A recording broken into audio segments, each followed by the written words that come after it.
Hello, and welcome to Wicked Wednesdays, your weekly podcast on sex and sexuality, with an emphasis on kink, BDSM, and poly relationships. I'm your host, Wicked Fellow, and I'm coming to you from Detroit, our new studio location. It's good to see you again. I know it's been a couple weeks, and things have been very inconsistent with the podcast. That's because I've been moving, went on vacation, and got really sick for about a week. However, here I am. It is good to be back. I spent the last week or so setting up a studio in our new house. Unfortunately, since I haven't done the soundproofing yet, I cannot film in there. So I have picked one of the quieter rooms in the house, and hopefully the sound on this won't be too bad. As I mentioned, a lot has been going on.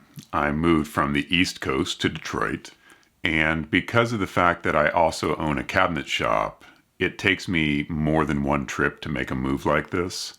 My household goods go first, and then I pack up the cabinet shop and move that second.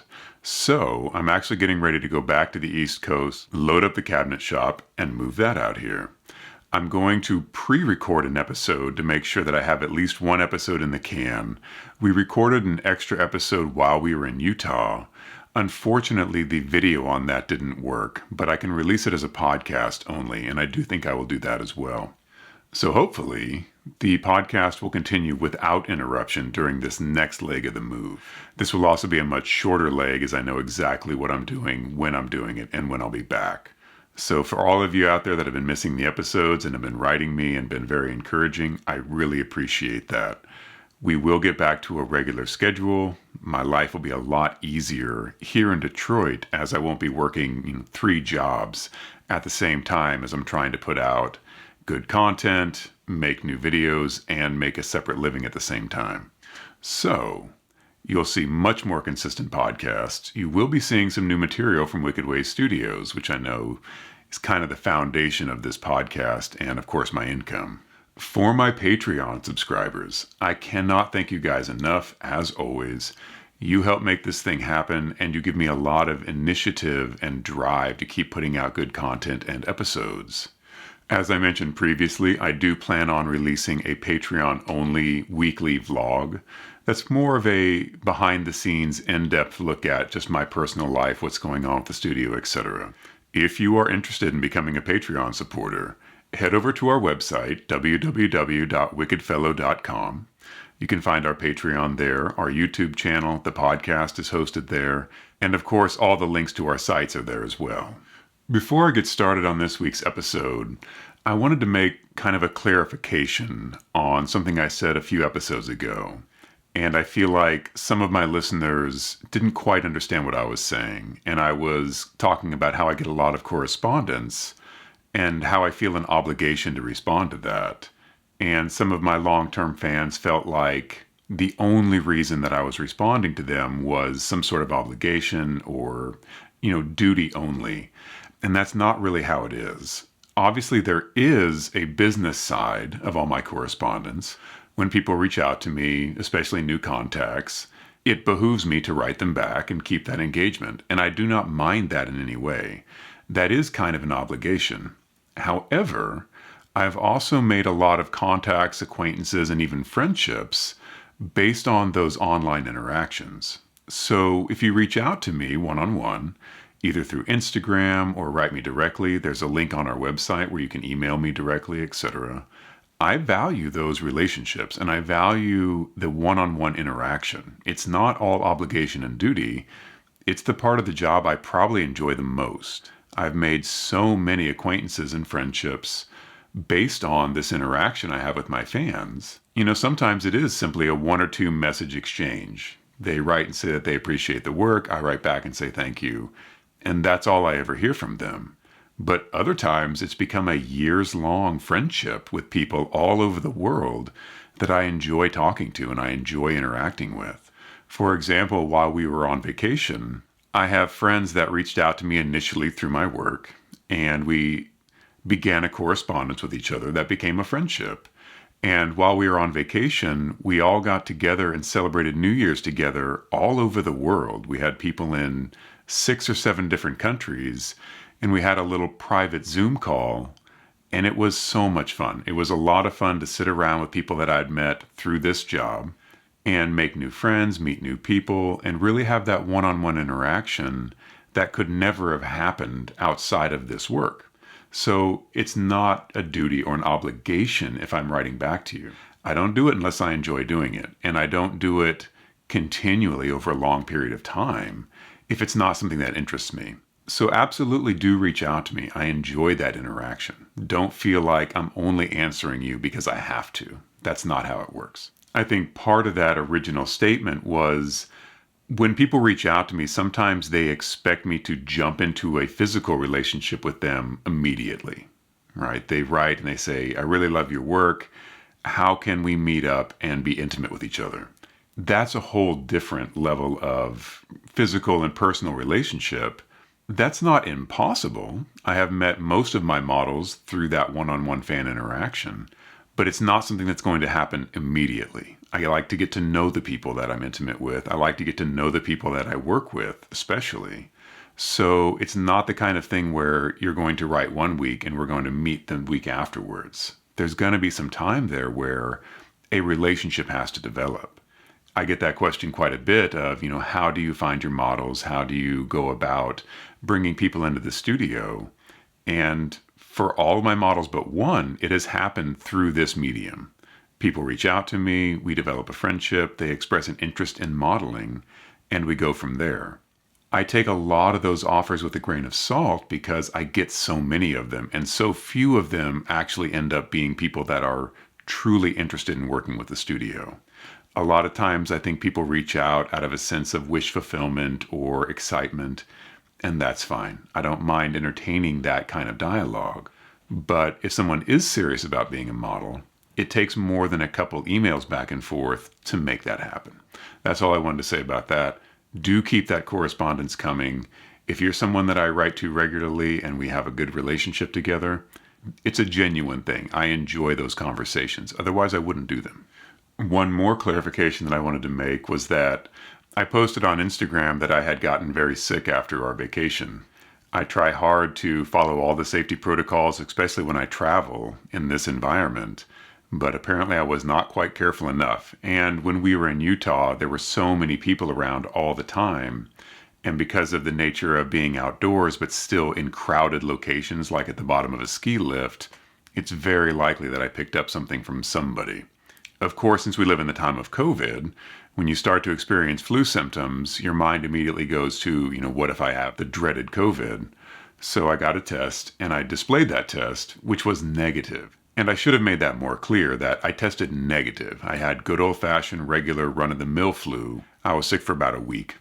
You can probably still hear it in my voice. I wasn't really able to talk, at least not to present as I am now, for probably the last week or so. So today's really the first day I could have made a podcast, and I'm glad to be back. I'm on the upswing. I still have a bit of congestion and sore throat and cough, but for the most part, I'm over it, and my result was negative. So all those people that sent well wishes and all the people that were very concerned that I had COVID, I did not. It was a negative test. For this week's episode, I wanted to answer a question that one of my listeners had sent in. And it was directly about the episode on humiliation, but it also plays into sadism a bit, and kind of an overall question about how BDSM works. And this is something that I think people that are in the scene and play don't think about as much as people outside of the scene do. But perhaps even if you have been playing for a while, this is something that you're curious about. And that was, I had mentioned that sometimes when you're doing humiliation play, it's very important for the recipient of that humiliation to feel like it's real and feel like it has some weight behind it, some genuine threat behind it. Otherwise, there's no real sense of excitement, there's no real sense of danger or the intensity that it takes for the people to feel that.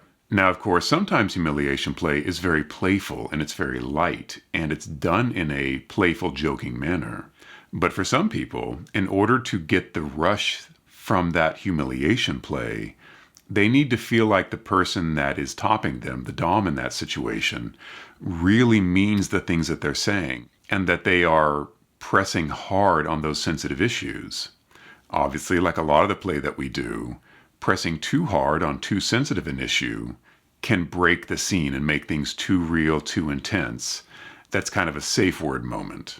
But straddling that line, finding the right balance between making that humiliation real and visceral and impactful, and not having it be so much that you're hurting and crushing the person in a way they don't want to be hurt. Their question was, how do you do that with somebody that you would normally have a good relationship with, that you like, that you care about, that you may love? How can you be mean to somebody that you love is the question. How can you do mean things to someone that you care about? And that plays into a lot more aspects of BDSM than just humiliation play. Impact play, for example. How can you strike someone, cause them pain, give them that kind of stimulation to someone that you care about and that you love and that you're very tender towards outside of the play space? So for me, I'm not a sadistic person, so I don't get any gratification out of the infliction of pain on others or the humiliation on others by itself. Just doing that doesn't give me a thrill. It doesn't make me excited. And I'm not saying it's necessarily wrong if that is something that works for you. Sadism and BDSM can go well together because it's a controlled environment where the recipient of that is asking for it, wants that to happen. And for me, that's kind of the key. So to be mean to one of my partners that I care very deeply about, outside of a scene, I don't do. That's not my style. It's not who I am as a person.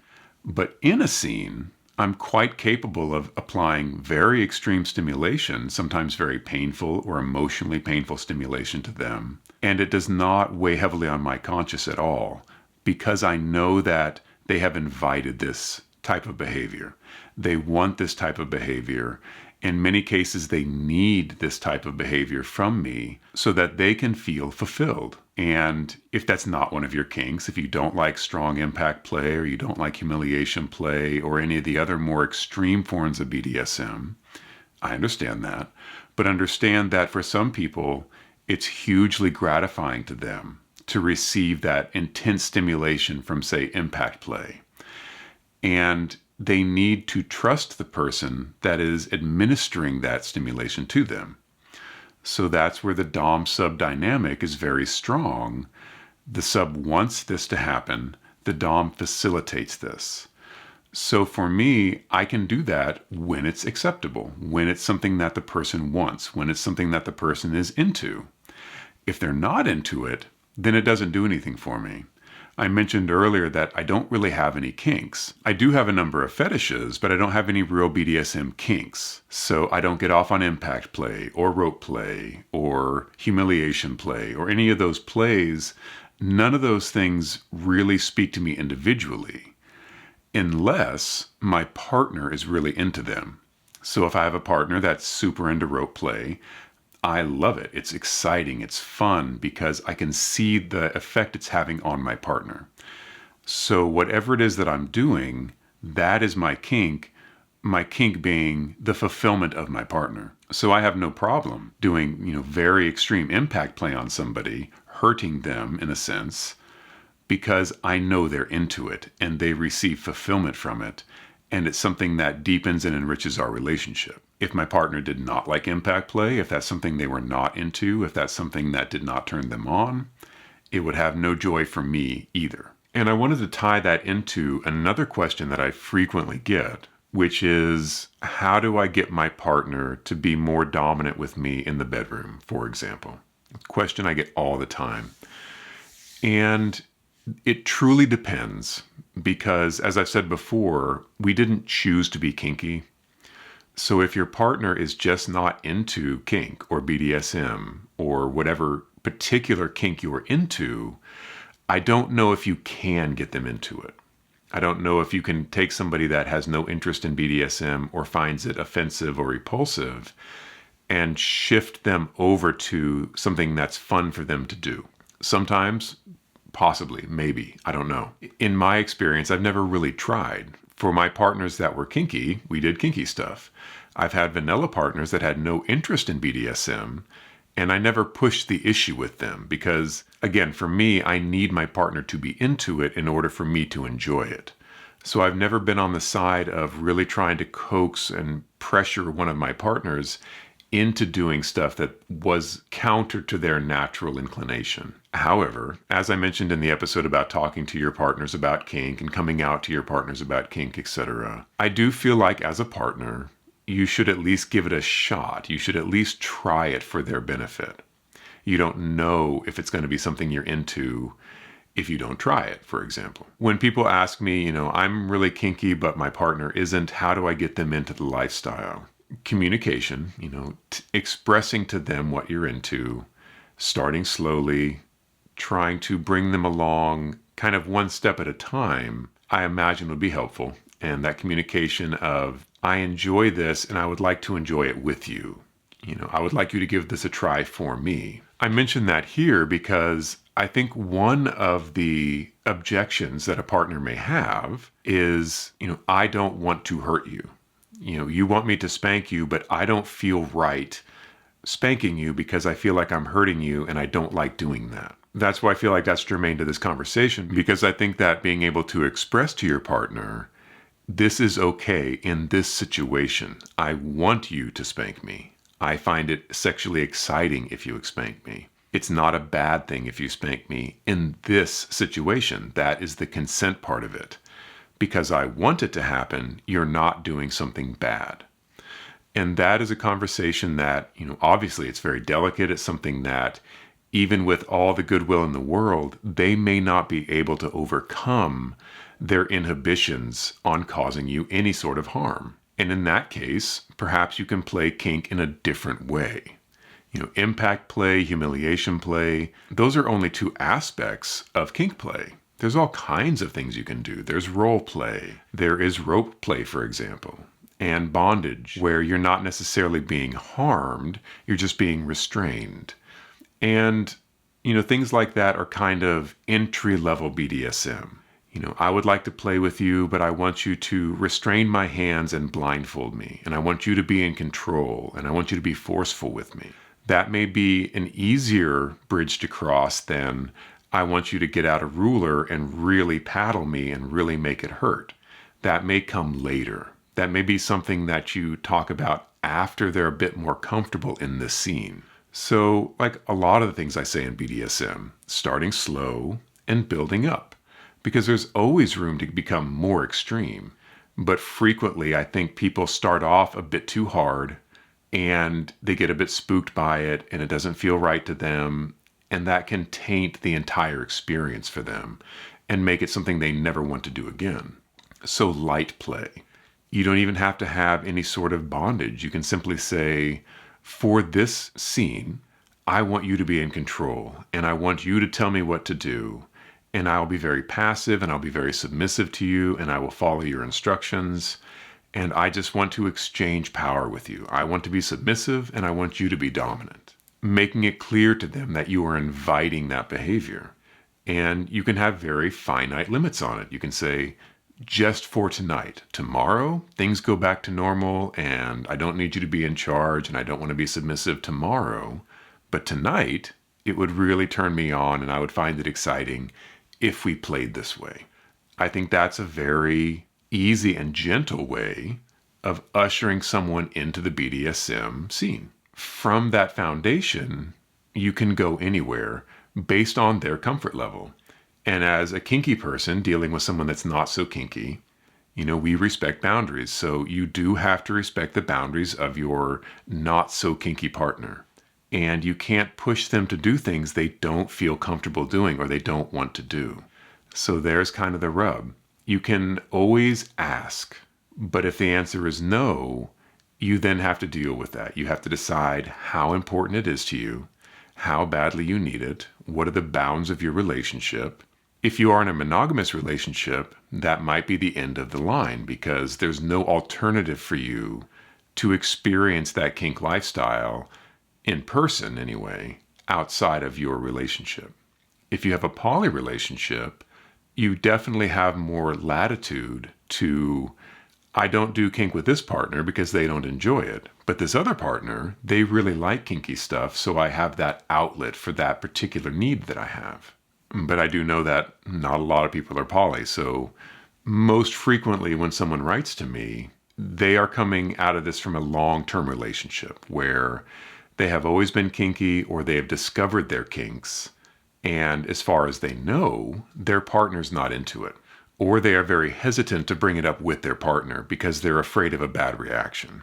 And I certainly understand that, as I've had relationships where people did not have any interest in kink. In fact, they found it very distasteful and they didn't want to have anything to do with it. And just them knowing that I was kinky and that I had this lifestyle and that I was involved in it was a turnoff to them. And that is hard. That feeling of being judged for something you enjoy and that is fulfilling to you by someone who may not even understand it, that really hits home. But that is how life works. Not everybody understands the lifestyle. Not everybody is open to it, and not everybody will even associate with people that are kinky. That's kind of part of the burden we bear for this particular lifestyle that we enjoy. So yeah, for anybody that's a long-term listener of this podcast, it will not come as any surprise to hear me say that I believe that communication is the absolute most important part of any sort of interpersonal relationship. It's the strongest, most effective tool in that toolbox. Being able to communicate with your partner, feeling safe communicating with your partner, being able to tell them your desires, your needs, your wants, without it becoming a fight, without it becoming a big, unpleasant issue. That sort of communication is essential to any sort of successful relationship, in my opinion. So my first advice is always communicate. Find a way to communicate with your partner that's effective and doesn't put them on guard, doesn't make them defensive. And in a lot of relationships, sometimes one person is much more communicative and better at communication than the other. Being able to establish that kind of free, easy, safe communication with your partner can be difficult. I know that not everybody has the same communication skills. Not everybody has the same facility with language and being able to express their emotions. And it's usually the burden of the more communicative partner, the person that's better at this, to bring along the less communicative partner. But it's also kind of incumbent upon them to make the less communicative partner feel safe and understood and help them communicate, if that makes sense. Patience is a big part of that. Disarming them a bit, making sure they understand that this is a good and helpful and productive conversation. You're not calling them on the carpet. You're not telling them that they're inadequate and that they're not meeting your needs and making them feel bad is key. It's crucial to let them know that you care about them and you want to explore this with them in a way that doesn't make them feel bad about themselves. Because as soon as someone starts to feel bad about themselves, communication tends to break down. And that's where fights occur. That's where problems occur. That's where it becomes a conversation that they don't want to have and they resist and avoid, put off, and do everything they can to not have that conversation. So yeah, these interpersonal communication issues, I can give broad advice. I can say, yes, it's good to talk to your partner. Yes, you should feel safe talking to your partner. Yes, you should work hard to make your partner feel heard and understood. But often it has to be much more precise advice that I'm giving someone on how to deal with their individual issue. And again, just to make clear, I'm just a guy on the internet.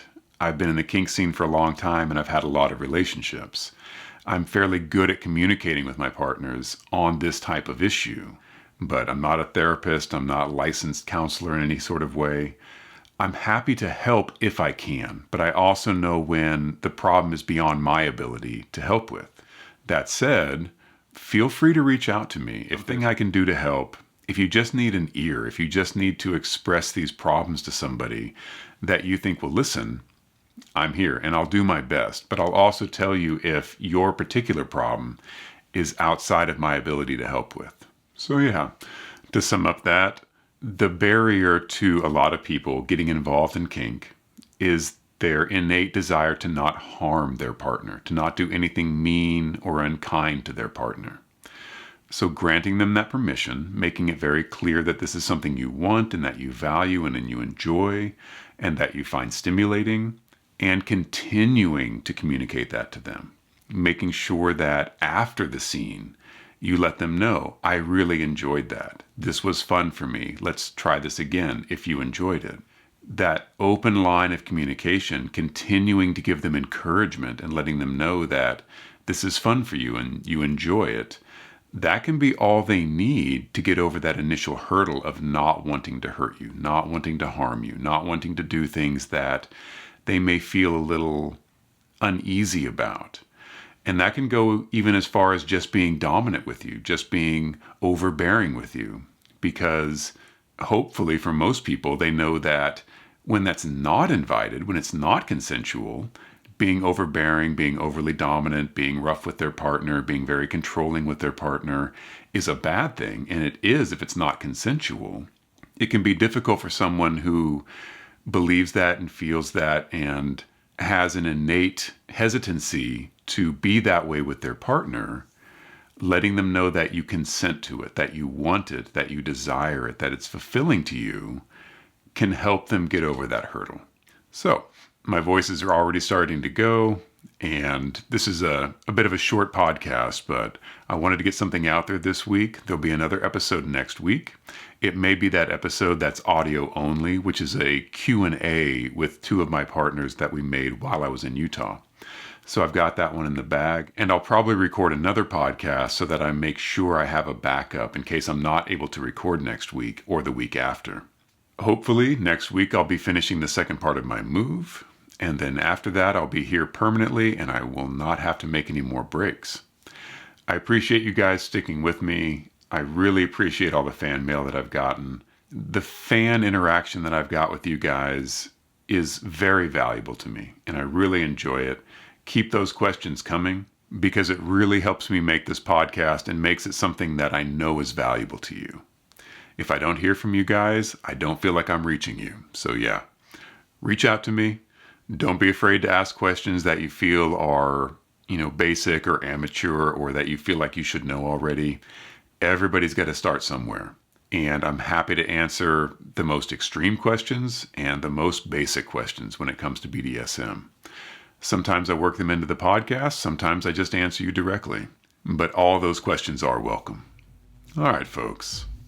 As always, consent is king. Take very good care of each other. And I'll see you next week.